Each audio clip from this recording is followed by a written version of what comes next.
The next sutta is 45.28, page 1537. As Savatthi, the Buddha said, "Monks, I will teach you noble right concentration with its supports and accessories. Listen to that." And what monks is noble or Aryan right concentration with its supports and its accessories?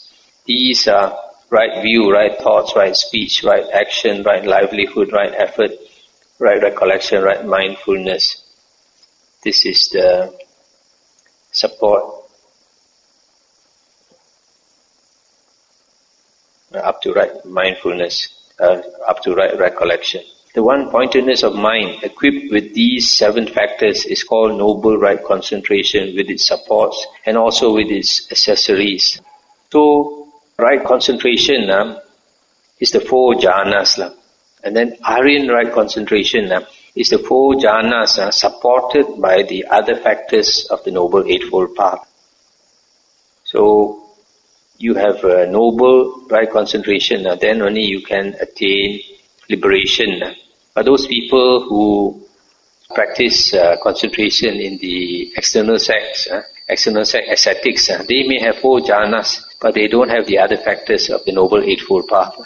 So if they don't have the other factors of the Noble Eightfold Path, that is just right concentration, but it's not noble right concentration, so they won't be able to attain Nibbana because they don't have the other factors. So it's very important that right concentration must always be supported by the other 7 factors of the Noble Eightfold Path. The next sutta is 45.49, page 1543.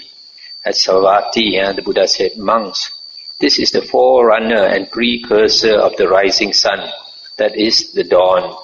So too monks, for a monk, this is the forerunner and precursor for the arising of the Noble Eightfold Path, that is good friendship.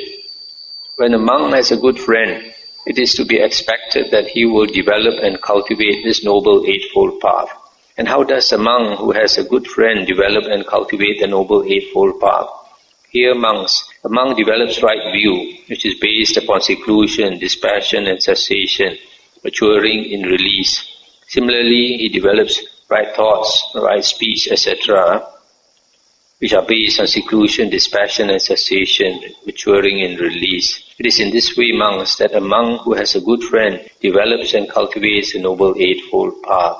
That's the end of the sutta. So just like you must have the dawn before the rising of the sun, so in the same way, you need to have a good friend before you can walk the Noble Eightfold Path or see the Noble Eightfold Path very clearly. So a good friend, in our case, the best friend is the Buddha's words. And better still, if you have another spiritual companion who can help you to understand the words of the Buddha. 45.140, page 1551. Monks, just as the footprints of all living beings that walk fit into the footprint of the elephant, and the elephant's footprint is declared to be the chief among them, that is, with respect to size, so too, whatever wholesome states there are all rooted in diligence, converge upon diligence, and diligence is declared to be the chief among them. When a monk is diligent, it is expected that he will develop and cultivate the Noble Eightfold Path. It's the end of the sutta. So the Buddha says that among all footprints, the elephant's footprint is considered the chief because it's the biggest. So similarly, whatever wholesome states there are, diligence is the chief of all wholesome states. Diligence is the most important, because when we have diligence, then diligence means effort, energetic effort to work to get what you want. So when you put effort in the right way, then you can achieve what you want. Effort also, it must be right effort, put in the right way. The Buddha gave a simile that practicing the right way is extremely important. The Buddha said, somebody heard that you can get oil by crushing sesame seeds.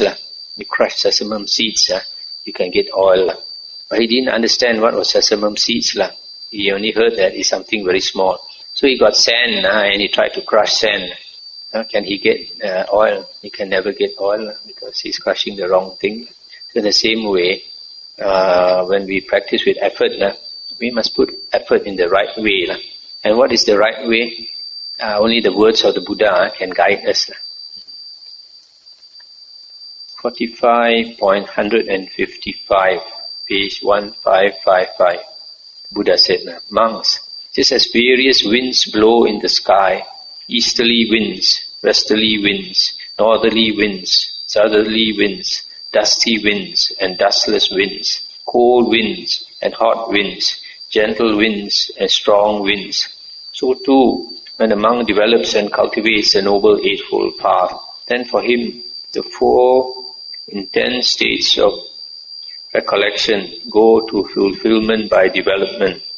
The 4 right efforts go to fulfillment by development. The 4 bases for psychic power, the 5 faculties, the 5 powers, the 7 factors of enlightenment go to fulfillment by development. And how is this so? Here monks, a monk develops right view, right thoughts, right speech, etc. up to right concentration. This is based upon seclusion, dispassion and cessation, maturing in release. It is in this way, monks, that when a monk develops and cultivates the Noble Eightfold Path, then for him the 4 intense states of recollection, the 4 right efforts, the 4 bases of psychic power, the 5 faculties, etc., all go to fulfillment by development. So, actually, when we want to perfect these 37 Bodhipakya Dhammas, out of these 7 sets, the most important is the Noble Eightfold Path. When you perfect the Noble Eightfold Path, then all the others are perfected. Your 4 Satipatthana, your 4 Iddhipada, your 4 Samappadana, your 5 Indriya, 5 Bala, 7 Bojjhanga, all go to fulfillment. So sometimes people say the only way is the 4 Satipatthana. That's not correct. The only way is the Noble Eightfold Path. As mentioned just now in the Venerable Bhikkhu Bodhi's notes, the other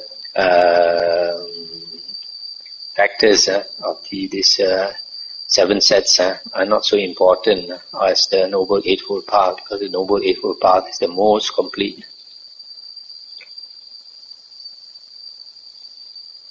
The next sutta is 45.159.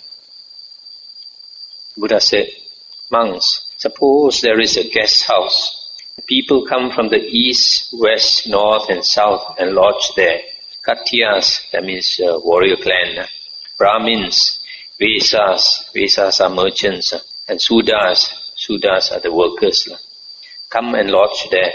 So too, when a monk develops and cultivates the Noble Eightfold Path, he fully understands by direct knowledge those things that are to be fully understood by direct knowledge. He abandons by direct knowledge those things that are to be abandoned by direct knowledge. He realizes by direct knowledge those things that are to be realized by direct knowledge. He develops by direct knowledge those things that are to be developed by direct knowledge. And what monks are the things to be fully understood by direct knowledge? It should be said, the 5 aggregates of attachment. What 5? The body aggregate of attachment, the feeling, perception, volition, consciousness aggregates of attachment. These are to be fully understood by direct knowledge. And what monks are the things to be abandoned by direct knowledge? Ignorance and craving for existence. These are the things to be abandoned by direct knowledge. And what monks are the things to be realized by direct knowledge? True knowledge and liberation. These are the things to be realized by direct knowledge.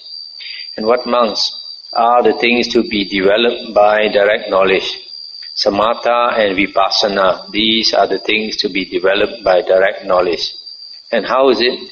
Samatha and Vipassana is tranquility or tranquilization of the mind, and contemplation. Contemplation refers mostly to contemplation of the Buddha's words, the Dhamma. And how is it, monks, that when a monk develops and cultivates the Noble Eightfold Path, he fully understands by direct knowledge those things that are to be fully understood by direct knowledge. He develops by direct knowledge those things that are to be developed. Here, monks, a monk develops right view, right thoughts, right speech, etc. up to right concentration, which are based upon seclusion, dispassion, and cessation, maturing in release. It is in this way, monks, that a monk who develops and cultivates a Noble Eightfold Path, so that he fully understands by direct knowledge those things that are to be fully understood by direct knowledge. He abandons what are to be abandoned, and he develops what are to be developed, etc.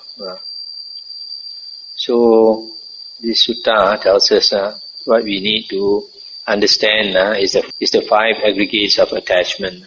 And to understand the five aggregates of attachment, we need the theory and the practice. The theory is to study the Buddha's words concerning the five aggregates. And then the practice is to contemplate the five aggregates, how they arise, how they cease, how they are subject to conditions, etc. And then the things to be abandoned are ignorance and craving for existence. Ignorance we abandon by learning the Buddha's words. But even learning the Buddha's words is not enough. Because if you have a lot of, your five hindrances are very strong, then even you read the Buddha's words or listen to the Buddha's words, it doesn't go in very much, doesn't go in very deep. So we need to meditate to get rid of the five hindrances by practicing samatha meditation. And then when the five hindrances are eliminated, then we can understand the Buddha's words and be rid of ignorance. And this craving for existence, we can only abandon when we really understand the Dhamma. Things to be realized by direct knowledge is true knowledge and liberation. Things to be developed, samatha and vipassana. Samatha, of course, you have to meditate to practice to get samadhi, one-pointedness of mind. And vipassana is listening to the Buddha's words or reading the suttas and contemplating to understand. So when we practice the Noble Eightfold Path, these develop naturally. The next sutta, 45.160. Suppose, monks, that when the river Ganges slants, slopes and inclines towards the east, a great crowd of people would come along, bringing a shovel and a basket, thinking, we will make this river Ganges slant, slope and incline towards the west. What do you think, monks? Would that great crowd of people be able to make the river Ganges slant, slope and incline towards the west? No, Venerable Sir. For what reason? Because the river Ganges slants, slopes and inclines towards the east, and it is not easy to make it slant, slope and incline towards the west. That great crowd of people would only reap fatigue and vexation. And the Buddha said, so too, monks, when a monk is developing and cultivating the Noble Eightfold Path, kings or royal ministers, friends or colleagues, relatives or kinsmen might invite him to accept wealth, saying, come, good man, why let these saffron robes weigh you down? Why roam about with a shaven head and a begging bowl? Come, having returned to the lower life, enjoy wealth and do meritorious deeds. Indeed, monks, when that monk is developing and cultivating the Noble Eightfold Path, it is impossible that he will give up the training and return to the lower life. For what reason? Because for a long time his mind has slanted, sloped and inclined towards seclusion. Thus it is impossible that he will return to the lower life. And how, monks, does a monk develop and cultivate the Noble Eightfold Path? Here, monks, a monk develops right view, right thoughts, right speech, etc. up to right concentration, which are based upon seclusion, dispassion and cessation, maturing in release. It is in this way, monks, that a monk develops and cultivates the Noble Eightfold Path. That's the end of the sutta. So, the Buddha says, if a monk really practices the Noble Eightfold Path, then his mind inclines towards seclusion. It can be that he might want to stay alone, or even if he stays with others, then he is aloof. He's aloof from others. He doesn't go into people's kuti and chat and all that. So if he practices seclusion for a long time, then he wants to be alone. Then he will not want to disrobe and go back to society. When you go back to society, you have to mix with a lot of people. When you mix with a lot of people, your mind is always scattered.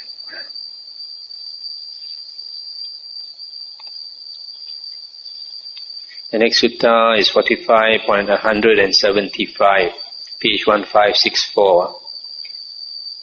Buddha said, "Monks, there are these 7 underlying tendencies." What 7? The underlying tendency to sensual lust, the underlying tendency to aversion, the underlying tendency to views, the underlying tendency to doubt, the underlying tendency to conceit, the underlying tendency to lust for existence, the underlying tendency to ignorance. These are the 7 underlying tendencies. This Noble Eightfold Path is to develop for direct knowledge of these 7 underlying tendencies, for the full understanding of them, for their utter destruction, for their abandoning. So these are the underlying tendencies within each person: the tendency to lust, to aversion, to views, to doubt, to conceit, to lust for existence, to ignorance. The next sutta is 45.177. Monks, there are these 5 hindrances, pancha nivarana. What 5? The hindrance of sensual desire, the hindrance of ill will or anger, the hindrance of sloth and torpor, the hindrance of restlessness and remorse, the hindrance of doubt. These are the 5 hindrances. This Noble Eightfold Path is to be developed for direct knowledge of these 5 hindrances, for the full understanding of them, for their utter destruction, for their abandoning. These 5 hindrances are 5 things that obstruct us from seeing clearly. So they are the cause of our being very bodo and blur. So when we practice meditation and when the mind becomes focused, and then these 5 melt away. There's a lot about these 5 hindrances in the chapter on the 7 bojjhanga, because they are the opposite of the 7 bojjhanga. 7 bojjhanga bring you to enlightenment. These 5 hindrances bring you away from enlightenment. That's why when we meditate, the most important aim of meditation is to get rid of the 5 hindrances. When the 5 hindrances are got rid of, then only wisdom can arise. The next sutta is 45.179. Monks, there are these 5 lower factors, sangyojana. What 5? Identity view, sakaya ditti, doubt. The distorted grasp of rules and vows, silabbata paramasa. Sensual desire, ill will. These are the 5 lower factors.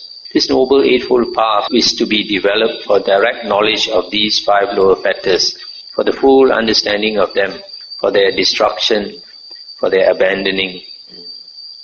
These 5 lower factors, when a person attains sotapanna, the first fruit of Aryahood, the first 3 are eliminated: identity view, doubt, and attachment to rules and vows. And then when a person attains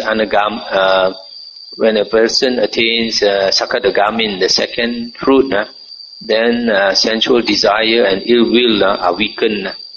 And then when one attains anagamin, sensual desire and ill will are eliminated, so that all the 5 lower factors are eliminated for an anagamin. This identity view is to identify oneself with the body and the mind. Doubt is doubt about the Buddha, Dhamma and Sangha, not having faith. And then this attachment to rules and rituals, or rules and vows, means cling to these rules and vows, not understanding that they are only meant for a purpose. The next sutta, 45.180. Monks, there are these 5 higher factors. What 5? Lust for form, lust for the formless, conceit, restlessness, ignorance. These are the 5 higher factors. The Noble Eightfold Path is to be developed for direct knowledge of these 5 higher factors, for the full understanding of them, for their utter destruction, for their abandoning. But Noble Eightfold Path, here monks, a monk develops right view, right thoughts, right speech, etc. up to right concentration, which are based upon seclusion, dispassion and cessation, maturing in release. This Noble Eightfold Path is to be developed for direct knowledge of these 5 higher factors, for the full understanding of them, for their utter destruction, for their abandoning.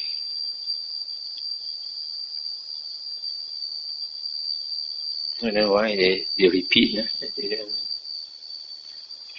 So, these 5 higher factors, what are they?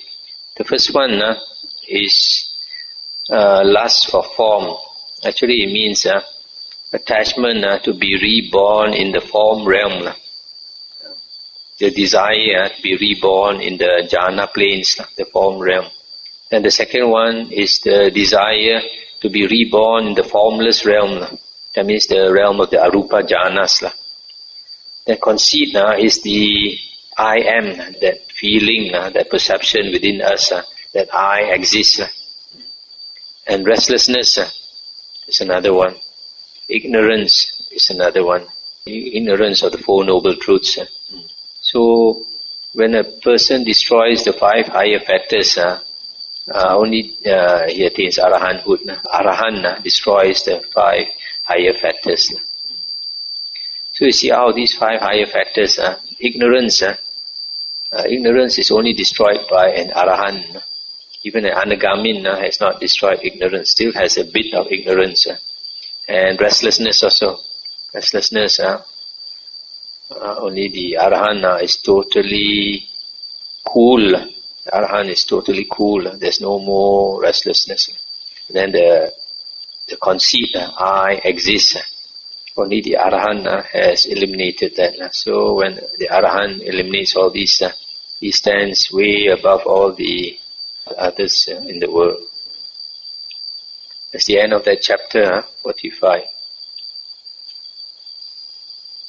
Maybe we go into the Bojjhangas tomorrow. They're quite heavy going. Anything to discuss? Or shall we stop here?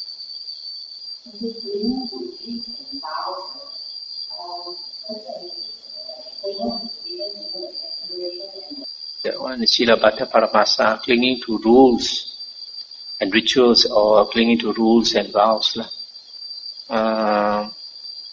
Aspiration is to aspire to something, to make a wish, to attain something. But making a vow is actually not very practical. A lot of people think that you make a vow to be reborn in the Pure Land, or you make a vow to bring beings to the Pure Land, and all this. I guess to most people's mind, it's like a stronger aspiration, because it is a vow. It's like a do or die thing. It must succeed. But I think the Buddha says that what we want in the world cannot be achieved by prayers, cannot be achieved by making vows, cannot be achieved by thinking of them every day. We have to do the practical work of working towards what we want, and that working towards what we want, walking to where we want to go, you must walk in the right direction, as I mentioned just now. If you grind sand hoping to get oil, you'll never get oil until you die. So making vows by themselves is pointless in the Buddha's Dhamma, since the Buddha says you're not going to get what you want by making vows. So making aspiration also, in a way also is useless unless it is backed up by the effort. That's why the Buddha says of all wholesome states, diligence, energetic effort is the chief, is the most important.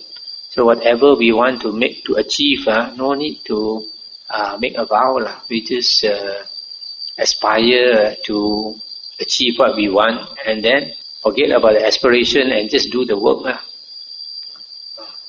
If you put all your attention in working for what you want to get, then you will definitely get it. I think I remember reading somewhere where I think the Buddha said that if a person's mind is the determination is very strong, then even the Deva also cannot obstruct you.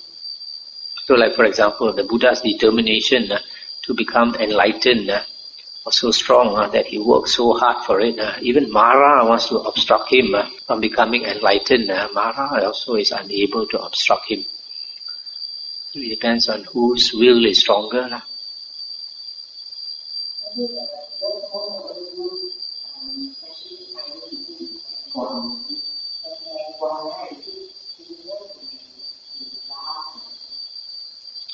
Yes, but it's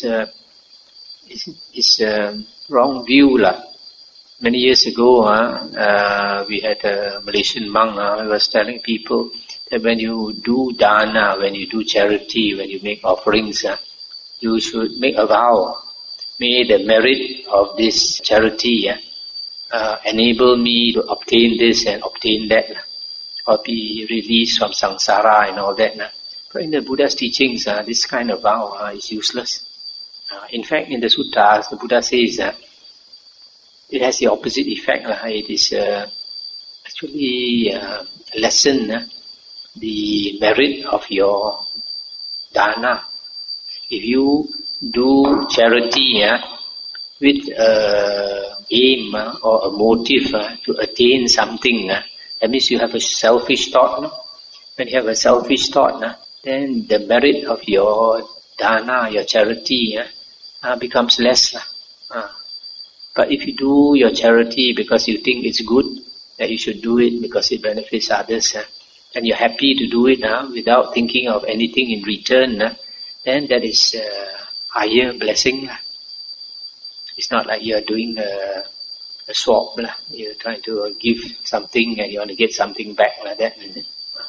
Okay, shall we stop here for tonight?